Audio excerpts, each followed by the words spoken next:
ನಾನು VSS Abhiman doctor Vishnuvardhan Punyabhoomi trust ಕಾನೂನು ಸಲಹೆಗಾರರಾದ ಮೋಹನ್ ಸಿಂಹ ಅಂತ ಮಾತಾಡ್ತಾ ಇರೋದು. ಏನು ನಮ್ಮ ಅಧ್ಯಕ್ಷರೇನಿದ್ದಾರೆ ರಾಜೇಗೌಡರು, ಆಮೇಲೆ ಟ್ರಸ್ಟ್ ಅಧ್ಯಕ್ಷರು ಶ್ರೀಧರ್ ಮೂರ್ತಿ ಅವರು ಎಲ್ಲ ಸತತ ಹೋರಾಟ ಮಾಡ್ಕೊಂಡು ಬರ್ತಾ ಇದ್ದಾರೆ 7 ವರ್ಷದಿಂದ. ಏನು ಇದ್ರ ಬಗ್ಗೆ ನಮಗೇನು ಒಂದು ಸೂಕ್ತವಾದ ಒಂದು ಕ್ರಮವನ್ನು ತೊಗೊತಾ ಇಲ್ಲ ಸರ್ಕಾರ. ಪ್ರತಿ ಸಲ ಹೋದಾಗೆಲ್ಲ ನಾವು ಮನವಿ ಕೊಟ್ಟಾಗೆಲ್ಲ ಅವರು ಜಿಲ್ಲಾಧಿಕಾರಿಗೆ ಡೈರೆಕ್ಷನ್ ಮಾಡ್ತಾರೆ, ತಿರ್ಗಿ ಅಲ್ಲಿಗೆ ಹೋಗ್ತೀವಿ. ಅವ್ರು ಬಂದುಬಿಟ್ಟು RIಗೆ ಡೈರೆಕ್ಷನ್ ಮಾಡ್ತಾರೆ, ಅಲ್ಲಿ ಮಾಡ್ತಾರೆ, ತಿರ್ಗಿ ಅಲ್ಲಿಗೆ ಹೋಗ್ತೀವಿ. ಇವ್ರು ಹೆಂಗೆ ಅಂದರೆ ದೇ ಅಪ್ಲೈ ಮಂಕಿಯಿಂದ ಕೋರ್ಟ್ ಅಂತಾರಲ್ಲ, ಆ ಥರ ಇವರು ಆಟ ಆಡಿಸ್ತಾ ಇರೋದು. ನಮಗೆ ಬಾಲ್ ಆ ಕಡೆಯಿಂದ ಹಾಕ್ತಾರೆ, ಈ ಕಡೆಯಿಂದ ಹಾಕ್ತಾರೆ, ನಾವು ಹಿಂಗೆ ನೋಡ್ತಾ ಇರಬೇಕಷ್ಟೇ. ಆ ಥರ ಅಭಿಮಾನಿಗಳನ್ನ ಇವರು ಒಂದು ಆಟ ಆಡೋ ಗೊಂಬೆ ಥರ ಮಾಡಿಬಿಟ್ಟಿದ್ದಾರೆ. ಇದು ಎಷ್ಟು ನ್ಯಾಯ ಅಂತ ಅವ್ರಿಗೆ ಅನ್ನಿಸ್ಬೋದು. ಯಾಕಂದರೆ ಆಮೇಲೆ ಇನ್ನೊಂದು ಏನಾಯಿತು ಅಂದರೆ 2015ರಲ್ಲಿ ಕೇಸ್ ಹಾಕಿರ್ತಾರೆ ಜಿಲ್ಲಾಧಿಕಾರಿ ಏನು ಅಭಿಮಾನ್ ಸ್ಟುಡಿಯೋ ಮೇಲೆ. ಆ ಸ್ಟುಡಿಯೋ ವಿಚಾರವಾಗಿ ನಾವು ಸತತ ಹೋರಾಟಗಳೆಲ್ಲ ನಡ್ಕೊಂಡು ಬಂತು, ಸುಮಾರು ಹೋರಾಟ ಮಾಡಿದ್ವಿ. ಜನವರಿ 13ನೇ ತಾರೀಕು ನಾವು ತಿರ್ಗಾ ಹೈಕೋರ್ಟ್ಗೆ ಇಂಪ್ಲೀಡ್ ಆಗ್ತೀವಿ, ಟ್ರಸ್ಟಿಂದ ಮತ್ತು ಸಂಘಟನೆಯಿಂದ ಇಂಪ್ಲೀಡ್ ಆಗ್ತೀವಿ. ಇಂಪ್ಲೀಡ್ ಆದ್ವಿ. ಆಮೇಲೆ ಆಗಸ್ಟು 21ನೇ ತಾರೀಕು ಜಜ್ಮೆಂಟ್ ರಿಲೀಸ್ ಮಾಡ್ತಾರೆ 2023ರಲ್ಲಿ. ಸೊ ಆ ಜಜ್ಮೆಂಟ್ ಕಾಪಿನ ತೊಗೊಂಡ್ವಿ. 10 ಗುಂಟೆ ಜಾಗ ಏನಿದೆ ಅದನ್ನು ರೆಫರ್ ಮಾಡ್ತಾರೆ ಹೈಕೋರ್ಟ್ ಜಜ್ಮೆಂಟಲ್ಲಿ. ಆ ಒಂದು ವಿಚಾರನ ತೊಗೊಂಡು ಅದಕ್ಕೆ ಮನವಿ ಸಮೇತ ತಿರ್ಗಾ ನಾವು CM ಸಿದ್ದರಾಮಯ್ಯ ಅವರಿಗೆ ನಾವು ಮನವಿ ಕೊಟ್ವಿ. ಅವರು ತಿರ್ಗಾ ಡೈರೆಕ್ಷನ್ ಮಾಡ್ತಾರೆ ಜಿಲ್ಲಾಧಿಕಾರಿಗೆ. ತಿರ್ಗಾ ಅಭಿಮಾನ್ ಸ್ಟುಡಿಯೋ ಅವ್ರಿಗೆ ಕರೆದು ಒಂದು ಸಭೆ ಮಾಡಿ ಅದೊಂದು ಸಾಲ್ವ್ ಮಾಡಿಕೊಡಿ ಅಂತ ಹೇಳಿದ್ವಿ. ತಿರ್ಗಾ ಇವ್ರು ನಮಗೆ ಹೇಳ್ತಾರೆ ಹೋಗಿ ಕೇಸ್ ಹಾಕ್ಕೊಡ್ರಿ, KITಗೆ ಹೋಗ್ರಿ, ಅಲ್ಲೋಗ್ರಿ ಅಂತ ಹೇಳ್ತಾರೆ. ಹಂಗೆ ಹೋಗಂಗಿದ್ರೆ ಆ್ಯಸ್ ಎ ಅಡ್ವೊಕೇಟು ನನಗೆ ಗೊತ್ತಿಲ್ವಾ ಕೇಸ್ ಹಾಕ್ಕೊಳ್ಳೋದು?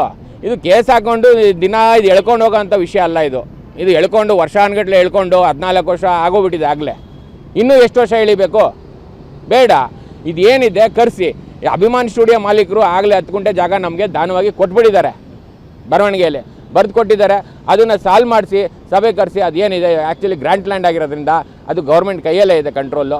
ಸೊ ಅವ್ರು ಕಂಟ್ರೋಲ್ ತೊಗೊಂಡು ಅದು 10 ಗುಂಟೆ ಜಾಗ ಏನಿದೆ ಅಭಿಮಾನಿಗಳಿಗೆ ಪೂಜೆ ಮಾಡ್ಕೊಳ್ಳೋಕೆ ಒಂದು ಅವಕಾಶ ಮಾಡಿಕೊಡಿ. ನಮ್ಗೆ ಈ ಕಡೆ ಒಂದು ಗೇಟ್ ಇದೆ, ಆ ಗೇಟ್ ಓಪನ್ ಮಾಡಿಕೊಡಿ. ಅವ್ರಿಗೆ ಆ ಕಡೆ ಗೇಟಿಂದ ಬಿಡೋಕ್ಕಾಗಲ್ಲ ಅಂದರೆ ತೊಂದರೆ ಇಲ್ಲ, ನಮಗೆ ಬೇಜಾರೇ ಇಲ್ಲ ಸರ್. ನಿಮ್ಮ ಗೇಟ್ ನೀವು ಕ್ಲೋಸ್ ಮಾಡ್ಕೊಳ್ಳಿ.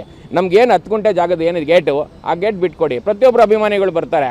ಅಲ್ಲ, ಈಗ ಸರ್ಕಾರ ಈ ಬೇಡಿಕೆ ಈಡೇರಿಸಲಿಲ್ಲ ಅಂದರೆ ಇದೇ ರೀತಿ ಸರ್ಕಾರ ಮೊಂಡುತನ ಮುಂದುವರೆದ್ರೆ ಹೇಗಿರುತ್ತೆ ನಿಮ್ಮ ನೆಕ್ಸ್ಟ್ ಮುಂದಿನ? ಅಲ್ಲ, ಸರ್ಕಾರ ಇದೇ ರೀತಿ ಮುಂದುವರೆದ್ರೆ ನಾವು ಇನ್ನೂ ಉಗ್ರ ಹೋರಾಟ ಮಾಡಬೇಕಾಗುತ್ತೆ ಕರ್ನಾಟಕದಲ್ಲಿ. ಆಮೇಲೆ ಎಷ್ಟೋ ಜನ ಪ್ರಾಣಹಾನಿಗಳಾಗ್ತವೆ. ಆಗಲೇ ತುಂಬ ಜನ ಅಭಿಮಾನಿಗಳು ಎಚ್ಚರಿಕೆ ಕೊಟ್ಟಿದ್ದಾರೆ ಸರ್ಕಾರಕ್ಕೆ. ಇನ್ನೂ ಎಚ್ಚರಿಕೆ ಕೊಟ್ಟರೆ ಇವ್ರಿಗೆ ಇನ್ನೆಂಥ ಎಮ್ಮೆ ಚರ್ಮ ಇರಬೇಕು ಇವ್ರಿಗೆ. ಇನ್ನೂ ಅಲ್ಲಾಡ್ತಾ ಇಲ್ಲ ಇವರು, ಇದೇ ರೀತಿಯೇ ಮಾಡ್ತಾಯಿದ್ದಾರೆ. ಅದೇನು ಉದ್ದೇಶ ಇಟ್ಕೊಂಡಿದ್ದಾರೋ, ಅದು ಏನು ಯೋಚನೆ ಮಾಡ್ತಾಯಿದ್ದಾರೆ ಅವ್ರಿಗೆ ಅರ್ಥ ಆಗಬೇಕು. ನಮಗಂತೂ ದೇವರನ್ನೇ ಗೊತ್ತಾಗಿಲ್ಲ ಸ್ವಾಮಿ. ಆ್ಯಸ್ ಎ ಒಬ್ಬ ಲಾಯರ್ ಆಗಿ ನಾನು ಅವ್ರ ಜೊತೆ ಕೈ ಜೋಡಿಸಿದ್ದೀನಿ, ವಿಷ್ಣುವರ್ಧನ್ ಶಿಷ್ಯ ಆಗಿ ನಾನು ಅವ್ರ ಜೊತೆ ಕೈ ಜೋಡಿಸಿದ್ದೀನಿ. ಅಪ್ಪಾಜಿ ನನ್ನ ಗುರುಗಳಿಗೆ ಅನ್ಯಾಯ ಆಗಿದೆ ಇವತ್ತು. ಆ ಗುರುಗಳಿಗೆ ನ್ಯಾಯ ದೊರಸ್ಕೊಡಿ ಅಂತ ನಾನು ಸರ್ಕಾರಕ್ಕೆ ಸುಮಾರು ವರ್ಷದಿಂದ ಕೇಳ್ತಾ ಇದ್ದೀನಿ. 7 ವರ್ಷದಿಂದ ಸತತ ಹೋರಾಟ ಮಾಡ್ತಾಯಿದ್ದೀನಿ ಅಭಿಮಾನಿಗಳ ಜೊತೆ ನಾನು. ನನಗೇನು ಕೋರ್ಟಲ್ಲಿ ಏನು ಮಾಡೋ ಕೆಲಸ ಇಲ್ವಾ? ಏನಕ್ಕೆ ಬರ್ತೀನಿ ನಾನು ಅಭಿಮಾನಿಗಳ ಜೊತೆ? ಸಾರ್ವಜನಿಕರ ಹಿತಾಸಕ್ತಿಗೋಸ್ಕರ ನಾನು ಹೋರಾಟ ಮಾಡ್ತಾಯಿದ್ದೀನಿ ಅಭಿಮಾನಿಗಳ ಜೊತೆ ಸೇರಿಕೊಂಡು. ರಾಜೇಗೌಡರು ಹೋರಾಟ ಮಾಡ್ತಾಯಿದ್ದಾರೆ, ಅಧ್ಯಕ್ಷರು ಅವರು, VSS ಅಧ್ಯಕ್ಷರು. ಇಷ್ಟೆಲ್ಲ ಮಾಡಿದ್ರು ನಾವು ಎಷ್ಟು ಮನವಿ ಕೊಟ್ಟರು ಅದಕ್ಕೇನು ಸ್ಪಂದಿಸ್ತಾ ಇಲ್ಲ ಸರ್ಕಾರ.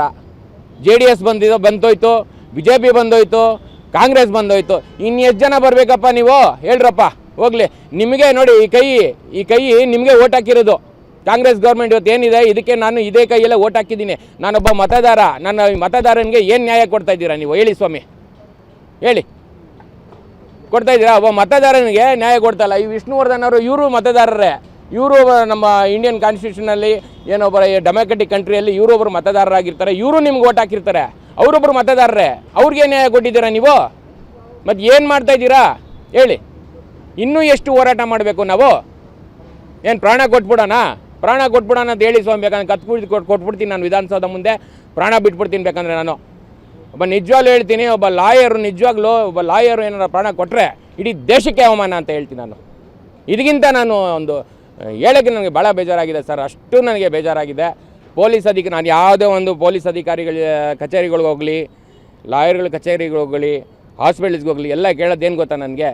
ಏನು ಸರ್ ಇನ್ನೂ ಆಗಲಿಲ್ವಾ ನಿಮ್ಮ ವಿಷ್ಣುವರ್ಧನ್ ಅವ್ರದ್ದು? ನಿಮ್ಮ ಗುರುಗಳದ್ದು ಯಾವಾಗ ಆಗುತ್ತೆ ಹೇಳಿ, ನೀವು ತಾನೇ ಹೋರಾಟ ಮಾಡ್ತಾಯಿದ್ದೀರಾ, ಹೇಳಿ ಅಂತ ಕೇಳ್ತಾರೆ. ನಾನು ಏನು ಉತ್ತರ ಕೊಡಲಿ? ಸರಿ ಇಲ್ಲಪ್ಪ, ನಮ್ಮ ಸರ್ಕಾರಗಳು ಸರಿ ಇಲ್ಲ, ನಮ್ಮ CMಗಳು ಸರಿ ಇಲ್ಲ, ನಮ್ಮ DCMಗಳು ಸರಿ ಇಲ್ಲ, ನಮ್ಮ ಪೊಲಿಟಿಷಿಯನ್ಸ್ಗಳೆಲ್ಲ ಸರಿ ಇಲ್ಲ ಸ್ವಾಮಿ. ಅದಕ್ಕೆ ನಾವು ಈಗ ಹೋರಾಟ ಮಾಡ್ತಾಯಿದ್ದೀವಿ ಅಂತ ಹೇಳ್ಕೊಳ್ಬೇಕಾ? ಎಷ್ಟು ನಾಚಿಕೆ ಆಗುತ್ತೆ ನಿಜವಾಗ್ಲೂ ಹೇಳ್ತೀನಿ. ಭಾಳ ಒಂದು ಹೀನವಾದ ಒಂದು ಬದುಕ್ತಾ ಇದ್ದಾರೆ ಇವರು. ಇದು ದೇವರನ್ನ ಇದೊಂದು ಬೇಗ ನಾನು ನೋಡಿ ನಿಮಗೆ ಬೈಬೇಕು ಅಂತ ನಾನು ಬೈತಾ ಇಲ್ಲ.